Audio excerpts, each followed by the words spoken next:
La première fois que les Américains virent les bottes des Australiens, ils éclatèrent de rire. C'était à un poste de transit avancé à l'extérieur de la province de Fuaktui. Un briefing de patrouille conjointe venait de se terminer. Les Américains, jeunes, vifs, équipés de la tête aux pieds en tenue réglementaire, sirotaient du café instantané et préparaient leur matériel. Puis arriva l'équipe du SAS, 5 hommes, sales, calmes et portant des bottes qui semblaient massacrées. Le cuir supérieur avait été découpé depuis les chevilles vers le bas. Pas de lacets, juste des bandes de toile et des élastiques. Un Américain, un sergent à la voix forte et aux lunettes de soleil miroir, pointa du doigt et lança « Qu'est-ce qui se passe ? Charlie a volé votre camion de ravitaillement !» Des rires déferlèrent à travers les sacs de sable. Le SAS ne répondit pas. L'un d'eux, un éclaireur nerveux, au visage de pierre, ajusta simplement la bande autour de son pied et continua à marcher vers la lisière des arbres. Un autre Américain marmonna « On pourrait penser qu'il fournirait du vrai matériel aux gars de premier niveau. » Pour les Américains, cela ressemblait à de la négligence, de l'improvisation, peut-être même à une pénurie de ravitaillement. Les vrais soldats, ceux qui avaient une doctrine et des financements, ne mutilaient pas leurs bottes. Mais ce qu'ils ne savaient pas, ce qu'ils ne comprendraient que des heures plus tard, c'était ceci. Dans la jungle du Vietnam, la différence entre standard et intelligent pouvait se mesurer en centimètres de pied, des tranchées ou en litres de sang. Et quand la pluie viendrait, la plaisanterie se retournerait rapidement. L'équipe américaine, 6 hommes issus d'unités de reconnaissance et d'opérations spéciales, était l'exemple parfait de la doctrine américaine. Bottes de jungle, lacées, serrées jusqu'à mi-mollet, camouflage ERDL amidonné, équipement léger contenant des chargeurs de rechange, une trousse de premier secours, une boussole, des comprimés de purification d'eau et une pochette de cartes plastifiées avec des marques au crayon gras.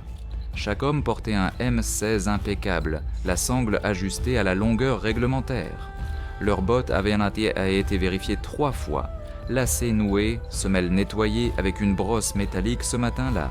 Leurs chaussettes, de mélange de laine standard, sortaient tout juste du plastique. Avant de partir, leur chef d'équipe, le lieutenant Clark, passa en revue une liste de contrôle de 10 points. Tout était comptabilisé. Radio testée, fréquence confirmée, coordonnées entrées, pile de secours doublement emballée. Ce n'était pas de l'arrogance, c'était de l'entraînement. Clark avait grandi dans la doctrine. Il croyait au système, aux équipes de feu, aux plans d'exfiltration, au soutien aérien. Il ne craignait pas la jungle, il la respectait, certes, mais il croyait aussi qu'elle pouvait être contrôlée, parcourue, vaincue avec le bon équipement, les bonnes procédures. Il jeta à nouveau un coup d'œil aux Australiens, maintenant accroupis sous un arbre camphrier. Leur équipement semblait avoir survécu à une autre guerre entièrement. Chemise vert jungle décolorée par le soleil et la sueur, sangle rapiécée avec du tissu local. L'un d'eux avait enveloppé une machette dans du tissu et du ruban adhésif pour la garder silencieuse. Personne ne portait de radio et ses bottes, déchirées comme de vieux gants de boxe, ressemblaient toujours à un crime contre le bon sens. Clark se pencha vers son opérateur radio et chuchota « Ils vont perdre leurs pieds avant la tombée de la nuit ». L'opérateur radio sourit. Je parie qu'ils ont déjà perdu leur standard. Il y eut des rires, mais ils étaient nerveux maintenant, car tandis que les Américains avaient l'air prêts, les Australiens avaient l'air achevés, comme s'ils avaient déjà effectué la patrouille, comme s'ils avaient déjà vu cet itinéraire, comme s'ils savaient quelque chose que les Américains ne savaient pas et n'allaient tout simplement pas l'expliquer. Pourtant, alors qu'ils se mettaient en route, l'équipe américaine se sentait confiante. Ils avaient les manuels, le soutien, l'équipement complet et surtout, le temps se maintenait. La jungle était moite mais sèche, le moral était élevé, le terrain était solide, les bottes faisaient leur travail. Clark prit la tête avec fierté, se disant « S'ils veulent marcher pieds et nus à travers l'enfer, qu'ils le fassent, on verra qui boitera en premier. » Des heures plus tard, les nuages commencèrent à s'amasser. Et à la tombée de la nuit, la jungle donnerait sa leçon. Pas avec des coups de feu ou une embuscade, mais avec de l'eau. Le genre qui s'infiltre, reste et n'oublie jamais où elle se dépose. Il n'essayait pas d'impressionner qui que ce soit. Les 5 Australiens du SASR ne marchaient pas comme des hommes en parade. Ils se déplaçaient comme des prédateurs, légers sur leurs pieds, silencieux, décontractés. Leur équipement était réduit au strict minimum. Une seule gourde, un couteau de terrain, des chargeurs scotchés et dans certains cas, aucun vêtement de rechange du tout. L'un avait un vieux fusil Owen rouillé dont la crosse avait été remplacée par un bloc de bois. Un autre avait du ruban électrique enroulé autour du canon de son L. Un à un pour éviter le bruit métal contre métal. Et tous avaient aimé les mêmes chaussures étranges. Des bottes de jungle qui avaient été découpées, ouvertes de la cheville aux orteils, lacets retirés, côté en toile disparue.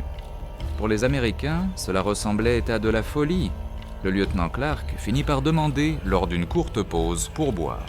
Il ne pouvait pas s'en empêcher. Qu'est-il arrivé à vos bottes ? L'un des SAS, un caporal à la poitrine large avec un fort accent du Queensland, regarda ses pieds, puis Clark comme s'il avait demandé pourquoi les arbres étaient verts. « Je les ai coupés, dit-il. Clark cligna des yeux. « Exprès ?» L'Australien sourit. « Mon pote, dans 2 heures, ce n'est plus une botte, c'est un foutu seau. Je préfère la couper moi-même plutôt que de laisser mes pieds là pourrir. » Il n'y avait aucune bravade dans cette déclaration, aucune tentative de convertir ou d'expliquer davantage, juste la certitude tranquille de quelqu'un qui avait déjà payé le prix pour avoir porté des bottes de la mauvaise façon et n'allait pas recommencer. Clark secoua la tête. Pour lui, les bottes étaient protection, structure. Ses instructeurs aux États-Unis l'avaient martelé. Sécurisez vos pieds et ils vous porteront à travers le combat. Mais la jungle se fichait de la doctrine d'entraînement. Elle se souciait de l'eau, du poids et des blessures. Et en ce moment, les chaussettes de Clark étaient déjà humides et la pluie n'avait même pas encore commencé. Plus loin dans la file, un Américain marmonna. « Ils ont l'air de forçats. » L'un des Australiens l'entendit. Un jeune éclaireur, pas plus de 20 ans. Il ne répondit pas par un regard noir ou une réplique. Il leva simplement son pied boueux, remua ses orteils en l'air et sourit. Pas de mots, pas d'arguments, juste une vérité tacite. « Riez maintenant, mon pote. On verra comment vous marchez demain. » Les Américains se turent après cela. Les Australiens ne se moquèrent jamais en retour. Ils n'en avaient pas besoin, car dans la jungle, les bottes ne mentaient pas. Et la pluie arrivait déjà de l'est. La pluie n'arriva pas avec fracas. Il n'y eut ni tonnerre, ni avertissement, juste un lent et lourd goutte à goutte au début. De grosses gouttes perçant la canopée, assombrissant la terre rouge sous leurs bottes, puis une autre et une autre. En quelques minutes, la jungle exhala de l'eau. Pour les Australiens, rien ne changea. Ils ne s'arrêtèrent pas, n'ajustèrent pas leur rythme, ne levèrent même pas les yeux. L'eau coulait le long de leurs jambes, directement à travers les bottes coupées, retournant dans le sol où elle appartenait. Leurs pieds restaient légers, en mouvement, libres. Les Américains le remarquèrent presque immédiatement. Au début, ce n'était qu'un inconfort, ce bruit de clapotis, à chaque fois qu'un pied touchait le sol. Puis vint le poids, chaque botte se remplissait, retenait l'eau, refusait de la laisser partir. Les chaussettes absorbaient tout comme des éponges. Chaque pas devenait plus lourd que le précédent. « Attendez !» marmonna l'un des Américains, s'agenouillant pour vider l'eau de sa botte. L'équipe fit une pause. La pluie s'intensifia. La boue se forma rapidement. Glissante, collante, agrippante. Les racines se transformèrent en pièges. Les pentes devinrent des toboggans. Les Américains commencèrent à glisser. Pas à tomber, pas encore, mais assez pour briser le rythme. Les Australiens flottaient devant, à peine dérangés. Le lieutenant Clark essaya d'ignorer la douleur croissante dans ses pieds. Il se dit que c'était temporaire, que ses bottes étaient conçues pour cela. Trou de drainage, disait le manuel, œillet de ventilation. Mais ces trous se bouchèrent de boue. L'eau resta. À la deuxième accord de pluie, la peau de ses talons semblait à vif. Chaque pas frottait, chaque pas brûlait. Un autre Américain s'arrêta, respirant fort. « Monsieur, mes pieds s'engourdissent. » Clark regarda les Australiens, maintenant à 30 mètres devant, déjà en train de scruter la lisière des arbres comme si rien n'avait changé. Il ressentit le premier frisson de doute. Pas fort, pas paniqué, juste vif. Ce n'était pas une embuscade, ce n'était pas un tir ennemi, c'était la météo. Et elle gagnait. En fin d'après-midi, l'un des Américains boitait. Un autre saignait à travers sa chaussette. Ils avaient cessé de plaisanter. Personne ne mentionnait plus les bottes. Un éclaireur australien finit par jeter un coup d'œil en arrière. Il ne sourit pas, ne se vanta pas. Il dit simplement tranquillement « Bienvenue dans l'humide ». Puis il se retourna et continua à avancer. Le lendemain matin, les plaisanteries avaient disparu. Il se déplaçait en silence maintenant, non pas à cause de la discrétion, mais parce que la douleur avait épuisé l'énergie de la conversation. L'équipe américaine boitait, déplaçant le poids d'un pied à l'autre, essayant de masquer les dégâts. Mais la jungle pouvait sentir la faiblesse comme du sang dans l'eau. Les ampoules étaient venues fonder pendant la nuit. D'abord des points chauds, puis des déchirures, puis du liquide. Maintenant la peau pelée en plaques à vif, où le cuir des bottes et les chaussettes mouillées avaient les frotté contre la chair pendant 15 heures. L'un des hommes, un grand soldat de première classe avec une expérience en guerre de montagne, finit par craquer. Il s'assit sur une bûche, détacha sa botte et retira la chaussette. La peau vint avec. Clark grimaça. Les autres détournèrent le regard. Du pus, du sang et des tissus déchiquetés tapissaient la plante de son pied. Les orteils étaient enflés, violets. Le talon s'était rompu, la jungle l'avait dévoré, non pas avec des dents, mais avec l'humidité et la friction. Clark s'agenouilla. Trousse médicale. Ils enveloppèrent le pied dans de la gaze. Elle fut trempée en moins d'1 minute. La patrouille cala. Les Américains étaient visiblement en difficulté. L'équipement, qui avait autrefois l'air impeccable, s'affaissait maintenant. Leurs bottes, autrefois symbole de structure et de fierté, clapotaient maintenant à chaque pas comme des miches de pain trempées. Les Australiens n'avaient pas cessé de bouger. Ils s'étaient détachés en avant, bouclant à travers le terrain comme des fantômes. L'un d'eux finit par revenir en arrière, le même caporal qu'auparavant. Il s'accroupit près de l'homme blessé, jeta un coup d'œil aux pieds et hocha simplement la tête. Puis il se leva, fouilla dans sa pochette de ceinture et sortit un petit morceau de lame de scie à métaux, aiguisé, noirci de suie, usé par l'usage. Il l'attendit à Clark. « Si vous voulez rester sur vos pieds, vous devriez peut-être ruiner ses bottes aussi. » Clark ne la prit pas, pas encore. La fierté pesait encore un peu. Le caporal n'attendit pas. Il se retourna et disparut dans le feuillage. Pas de sermon, pas de « je vous l'avais dit ». Juste une offre, d'un soldat à un autre. Non pas pour prouver une supériorité, mais pour les maintenir en mouvement. Clark regarda la lame de scie, regarda ses hommes, puis regarda ses propres bottes, déjà en train de se remplir d'eau à nouveau. La pluie ne s'était pas arrêtée, et le sentier n'allait faire qu'empirer. Le lendemain après-midi, le mouvement était devenu misère. Les Américains boitaient maintenant à travers la jungle, chaque pas une dispute avec la douleur. Les ampoules s'étaient ouvertes. Le sang avait trempé les chaussettes. Les bottes qui brillaient autrefois de cirage étaient maintenant des pièges de cuir gonflés, retenant l'eau, la chaleur et la pourriture. Plus personne ne riait, plus personne ne parlait.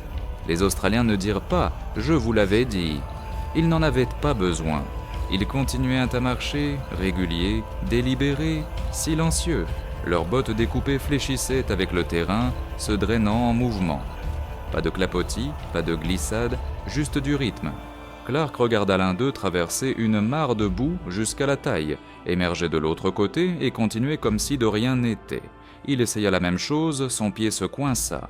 Il tira fort et la botte déchira quelque chose dans sa cheville. Il jura fort. La jungle s'en fichait. Derrière lui, l'un de ses hommes, le soldat Lewis, tomba à genoux. « Je ne peux pas, mon talon est parti, monsieur, il est à vif. » Clark se retourna pour répondre, mais avant qu'il ne puisse parler, le même caporal australien qu'auparavant apparut à ses côtés. Aucun bruit, juste là, il regarda la botte de Lewis, puis le sang qui trempait les lacets. Avec un calme qui frôlait l'ennui, il s'agenouilla, sortit la même lame de scie à métaux, et sans demander, commença à scier le cuir supérieur de la botte. Lewis grimaça. Le caporal continua. Quand il eut fini, la moitié supérieure de la botte pendait comme une peau pelée. Le pied pouvait respirer maintenant. L'eau s'écoulait. Il hocha la tête une fois, puis continua. Pas de sermon, pas de sourire, pas de jugement. Clark le regarda disparaître dans les arbres, puis regarda le morceau de lame de scie encore dans sa main depuis la veille. Lentement, il s'accroupit et commença à couper ses propres bottes. Les mêmes bottes qu'il avait portées pendant plus d'1 an, celles qu'il pensait autrefois définir à quoi ressemblait un soldat.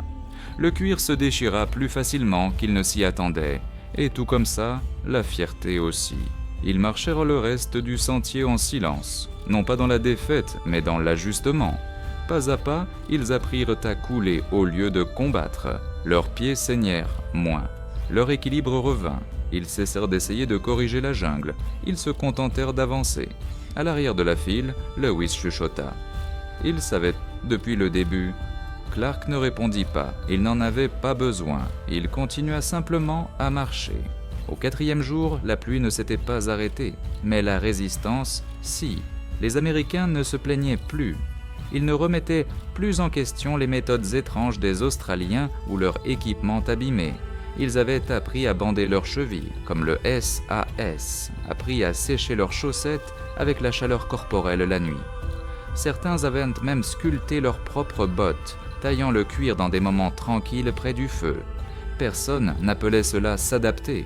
Personne ne l'appelait quoi que ce soit, c'était juste ainsi. Ce matin-là, les deux équipes traversèrent un ravin peu profond. Les Américains avançaient lentement, testant chaque pas. Les Australiens traversèrent comme des fantômes, sûrs de leurs pieds, précis. Clark les regarda depuis la berge, un froncement de sourcils tranquille sur son visage. Non pas de frustration, mais de réalisation. Il comprenait maintenant ce qu'il n'avait pas compris au début. Les bottes coupées, l'équipement allégé, le silence. Ce n'était pas de l'improvisation, ce n'était pas du désespoir, c'était de la conception. Le produit du temps, du sang et de la boucle de rétroaction silencieuse de la jungle, et rien de tout cela ne venait d'un manuel. Plus tard, en faisant une pause sous un épais pan de canopée pour sécher leurs chemises, l'un des jeunes Américains, le caporal Bell, regarda les Australiens. Il n'avait pas dit grand-chose depuis le début de la pluie, mais maintenant, avec la moitié de son pied enveloppé de gaz et ses bottes presque méconnaissables, il marmonna. Il savait tout ça depuis le premier jour. Personne ne répondit. Il n'en avait pas besoin. L'un des Australiens, le même éclaireur qui avait souri il y a quelques jours aux commentaires sur les forçats, croisa le regard de Bell. Il ne sourit pas, cette fois, il hocha simplement la tête, une fois, respectueux, comme pour dire « Maintenant vous comprenez ». Bell hocha la tête en retour. Les Américains ne demandèrent pas d'aide, et les Australiens n'offrirent pas de conseils. Mais à ce moment-là, les deux équipes se comprirent d'une manière qu'aucun briefing n'aurait jamais pu accomplir. Ils n'étaient pas les mêmes, pas dans la doctrine, pas dans la culture, pas dans le style. Mais ils connaissaient tous deux la douleur et la sueur et ce que cela signifiait de marcher avec du sang dans ses bottes et de continuer quand même. Et c'était suffisant. Alors qu'ils avançaient, la jungle engloutit leurs traces derrière eux. Pas d'empreinte, pas de voix, juste du mouvement. Maigre, silencieux et instruit. Les Américains étaient encore plus lents, encore moins efficaces. Mais maintenant ils écoutaient, observaient, s'ajustaient. Et les Australiens, ils continuaient de marcher. Même rythme, même silence. Ils n'avaient jamais essayé de prouver quoi que ce soit. Ils avaient simplement mieux survécu. Quand ils revinrent à la base de feu, c'était juste un jour de plus pour la guerre. Un Way décolla au loin. Une gourde heurta un poteau métallique. Quelque part, un nouveau groupe de bleus déchargeait des caisses d'équipement. Sec, brillant, propre. La patrouille était terminée. L'équipe de Clark quitta le sentier silencieusement, couverte de boue, couverte d'ampoules, et changée. Personne ne dit grand-chose. Un officier de logistique passa et regarda leurs pieds. « Qu'est-ce qui est arrivé à vos bottes, bon sang ?» demanda-t-il. Clark ne répondit pas, il n'en avait pas besoin. Derrière lui, Lewis avançait en boitant, une botte coupée presque jusqu'à la semelle, maintenue par du ruban adhésif, du sang et de l'humidité. Il ne broncha pas face à la question. Il marmonna simplement « On les a améliorés ». L'équipe de la SA ne fit pas d'adieu. Ils hochèrent simplement la tête, passèrent à travers les barbelés concertina et disparurent dans les arbres d'où ils venaient. Pas de poignée de main, pas de rapport, pas de cérémonie. Clark les regarda partir, ces hommes étranges et dépenaillés qui lui avaient appris plus en 4 jours qu'une douzaine de manuels de terrain n'auraient jamais pu le faire. Plus tard cette nuit-là, de retour dans sa baraque, Clark s'assit sur son lit de camp, bottes enlevées, pieds enveloppés de gaz. Il plongea la main dans son sac et sortit la petite lame de scie que le caporal australien lui avait donnée. Elle était toujours là, émoussée maintenant, légèrement rouillée, mais réelle. Il la posa sur la table à côté de son arme de poing. Puis lentement, il ouvrit son formulaire de rapport de patrouille. Il fixa la section intitulée « Recommandations pour l'amélioration de l'équipement ». Il écrivit « Recommande de fournir aux équipes de terrain des outils de lame optionnels pour la modification des bottes lors d'opérations prolongées en milieu humide. Le drainage sur le terrain est essentiel. Les forces australiennes démontrent une technique d'adaptation supérieure. » Il fit une pause, puis sous remarque, il ajouta une dernière ligne. « Laissez les nouveaux se moquer, la pluie leur apprendra. » C'était tout. Il ferma le dossier et éteignit la lumière. Dehors, la jungle bourdonnait, tout aussi humide, tout aussi impitoyable, tout aussi patiente.